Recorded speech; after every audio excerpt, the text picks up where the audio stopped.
i7 ગુજરાતનો અવાજ। નમસ્કાર દર્શક મિત્રો, i7 ન્યૂઝ ગુજરાતીની સાથે હું છું આપની સાથે પાયલ બામભણિયા। તો જોઈએ આજના મહત્વના સમાચાર।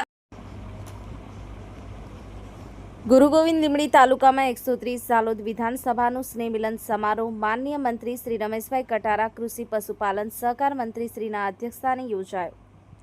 મળતી માહિતી મુજબ લીંબડી તારીખ 2/11/2025ના રોજ ગુરુ ગોવિંદ લીંબડી તાલુકાના કંબોઈ ગુરુ ગોવિંદ સમાધિના સ્થળે માનનીય ધારાસભ્ય મહેશભાઈ પુરિયા દ્વારા આયોજન કરી અને ગુરુ ગોવિંદ મહારાજની સમાધિ પર દર્શન કરી આરતી બોલી સ્નેહ મિલન સમારોહ કાર્યક્રમ દીપ પ્રગટાવી અને ખુલ્લો મૂકવામાં આવ્યો હતો।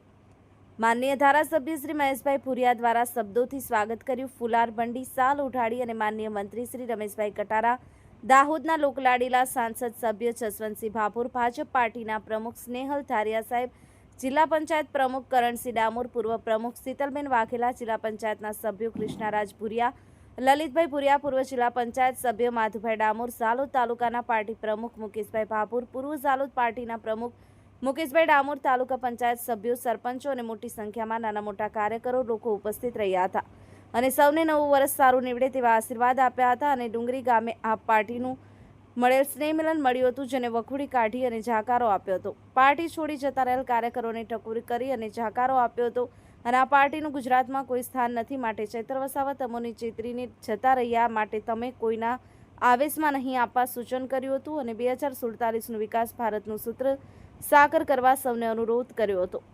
બ્યુરો ચીફ કાળુભાઈ ડામોર સાથે cameraman sensing Bariya, i7 news Gujarati, Dahod.